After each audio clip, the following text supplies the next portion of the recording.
I've spent my life tracking down ne'er-do-wells, grifters, heavies, and plain old villains, and sometimes in this racket, you start to notice a pattern.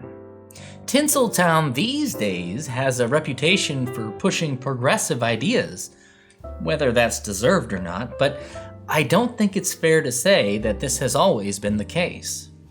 This is an ugly truth that all classic film buffs must wrestle with. Certainly, Hollywood's depiction of minorities has been a product of its time at best, and sometimes it's been downright propagandistic, racist, and xenophobic. But of course, it's pretty dunderheaded to judge the past through the lens of modern political thought and morality. But it does beg the question, where does morality come from? See, if morality is based on texts written millennia ago, then why should we have such different perspectives on what's right and wrong from less than a century before? So is culture downwind of morality, or is it the other way around? As a classic cinephile, I feel it's important to understand our history, and that history is often best understood through the context of its cultural creations, and in that, it's important to see the patterns of bias and marginalization present at particular times. One such example of these cultural artifacts is how gay characters are portrayed. Certainly the most common trope of the classic gay character in film is the cartoonish and flamboyant gay man, or the cold and embittered gay woman. But something that is just as prevalent, which lasted much longer, even into today, is the gay-coded villain. Let's crack this case open.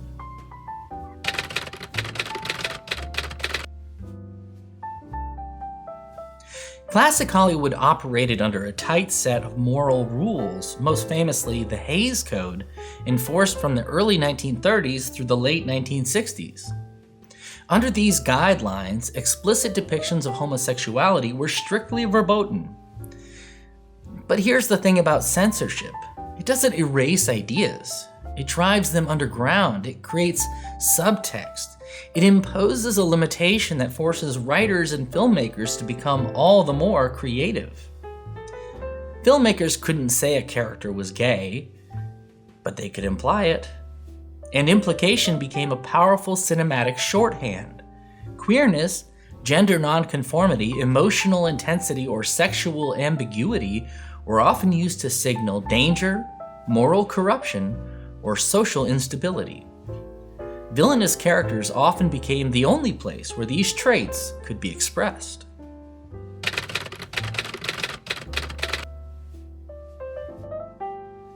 Don't believe me? Let's start with the men. Hollywood loves refined villains, doesn't it? We have special love for bad guys who don't resort to throwing punches right away. No, they just give our hero a mirthless smile. Unfortunately, the method often used to create gay-coded characters in classic Hollywood is through stereotype. These characters are often effeminate, overly interested in art and culture, vain, etc. One such example is Joel Cairo in The Maltese Falcon from 1941. Peter Lorre plays him with perfumed elegance, ornate manners, and unmistakable queerness. He's untrustworthy, sneaky, and disposable. It's funny how, for an American ear, certain foreign accents, French, British, some German, etc., can feel not just non-native, but effeminate and, dare I say, gay. Another example is Brandon and Philip in Hitchcock's Rope from 1948. These characters are famously known as Hitchcock's gays, two men in a committed relationship who murder for intellectual sport. Their queerness isn't the cause of the crime, but it's inseparable from how the film frames their arrogance and moral detachment. Hitchcock regularly incorporated gay-coded villains in his films. Consider James Mason's Van Damme, or Martin Landau as Leonard in North by Northwest, or perhaps Robert Walker as Bruno in Strangers on a Train. And most famously, remember Norman Bates, played by Anthony Perkins.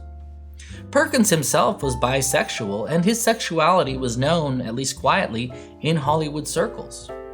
There are accounts that it even intersected with how the studio managed his public life, including his draft status. Hitchcock was supposedly aware of Perkins' sexuality, and that may have played a part in his casting. The character of Norman Bates is certainly sexually complicated, as he seems to hate himself for his sexual urges. Then there's Waldo Lydecker in Laura from 1944. Yes, Lydecker is obsessed with Laura, but he is not obsessed with her sexually. No, he wishes to possess her and her accomplishments as an addition to his art collection. He is highly cultured, venomous, wounded, and possessive. He doesn't just want Laura, he wants control, and when he loses it, he kills. The list of potentially gay-coded male villains is extensive, including Hannibal Lecter and Buffalo Bill from The Silence of the Lambs, Scar from The Lion King, Prince John from The Adventures of Robin Hood, Addison DeWitt from All About Eve, Prince Edward from Braveheart, Xerxes from 300, and on and on and on. But there's one more gay-coded villain I'd like to bring up. Harry Powell, played expertly by Robert Mitchum in Night of the Hunter. What's interesting about this character is that he doesn't play into stereotypes. He's masculine, religious, violent, etc.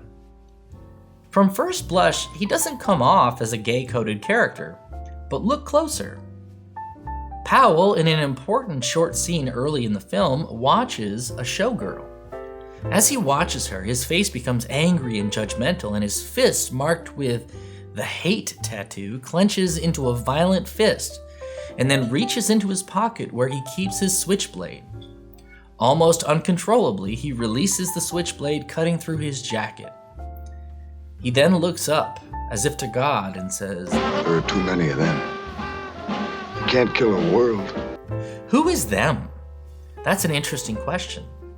Next, he manipulates Willa Harper, played by Shelley Winters, into marrying him. Of course, he wants the money he's heard about, but on their wedding night, he doesn't take her. No, he turns her down hard and shames her for her lustful thoughts. Is this piety, or is this something else? Harry Powell may be one of the most interesting gay-coded villains in film history, as he's not quite so easy to figure out.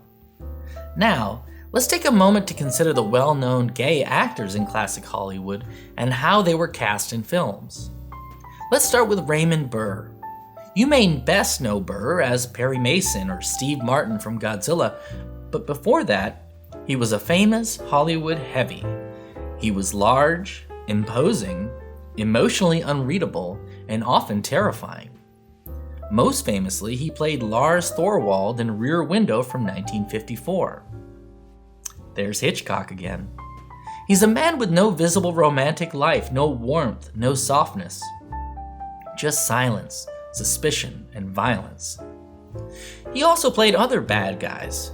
Walt Radak in Desperate from 1947, Rick Coyle in Raw Deal from 1948, McDonald in Pitfall from 1948, Nick Ferraro in His Kind of Woman from 1951, and so on and so forth.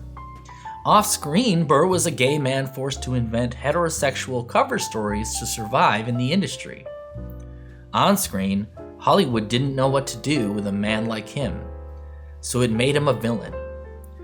Burr went from unknowable villains to moral authority in Perry Mason, which is proof that the menace was never inherent. It was assigned. Another famous example of a gay man in Hollywood is Vincent Price. Price was bisexual, and that fact was well known in Hollywood circles. Price seemed to have no qualms with exposing this, as he is also well known for his flamboyant persona. Now, Price did occasionally play the heroic lead in films, but he is best known for his villainous parts. In a way, his characters helped to sustain American horror films when it seemed the genre was fading into obscurity. Some famous roles that testify to this include Dr. Anton Phibes from The Abominable Dr. Phibes, Professor Henry Jared in House of Wax from 1953, Prince Prospero in The Mask of the Red Death from 1964, Matthew Hopkins in Witchfinder General from 1968, Frederick Loren from House on Haunted Hill from 1959, and so forth.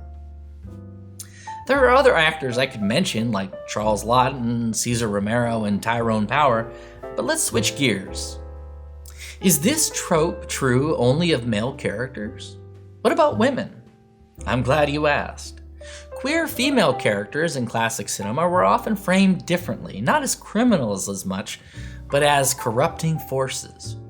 One of the clearest examples is Mrs. Danvers in Rebecca from 1940. Her obsession with Rebecca isn't subtle. She caresses her clothes, preserves her bedroom like a shrine, and actively tries to destroy the heterosexual marriage that replaces her. She isn't violent at first. She's worse. She's intimate. Another such example would be Countess Maria Zaleska, played by Gloria Hardin in Dracula's Daughter from 1936. She pursues, seduces, and objectifies women. An oft-overlooked set of gay-coded characters in classic films are femme fatales. Not because they're explicitly queer, but because female sexual autonomy itself was treated as deviant. Remember that these characters use their sexuality against the hero, but their sexual interest, as well as their motives, are lies. Some examples include Phyllis Dietrichson, played by Barbara Stanwyck in Double Indemnity from 1944, or Bridget O'Shaughnessy, played by Mary Astor in The Maltese Falcon from 1941, or Irina Dubrova, played by Simone Simon in Cat People from 1942. Other lesbian-coded villains stretch from Hollywood's beginning to the modern era, including Eve Harrington in All About Eve from 1950, the Baroness in Pandora's Box from 1929, and a slew of Disney villains. Ursula from The Little Mermaid, Maleficent from Sleeping Beauty, Cruella de Vil from 101 Dalmatians, Queen of Hearts from Alice in Wonderland, and the Evil Queen from Snow White. Geez, Disney, you got something you want to tell us? Hollywood repeatedly framed queer or independent women as predatory, emotionally manipulative, hostile to men, and dangerous to the social order. Even when queerness wasn't explicit, sexual autonomy itself became villainous. Think of icy spinsters, domineering career women, and emotionally intense female antagonists. Women who didn't need men and therefore couldn't be trusted. And then there's the British villain problem. There's this consistent theory out there that Americans cast British people as villains as a sort of repetition of the American Revolution and the repudiation of British norms and culture. But what if it's something else? Hollywood has long leaned on British villains, cultured, articulate, restrained. From George Sanders to James Mason, refinement itself became suspicious. To American ears, British masculinity often sounded softer, more precise, sometimes even effeminate. That otherness made it easy shorthand for villainy. The same applied to women. Cool elegance was read as emotional danger. Politeness became menace. It wasn't really about nationality, it was about difference and maybe about queerness.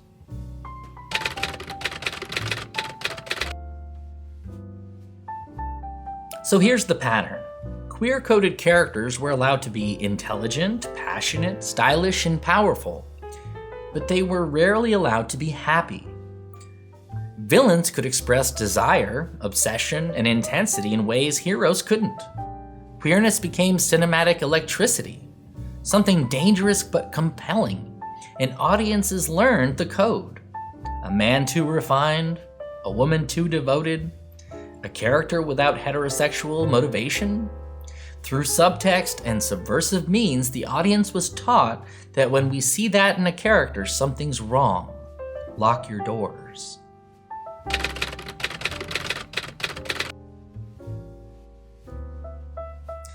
So what's the takeaway?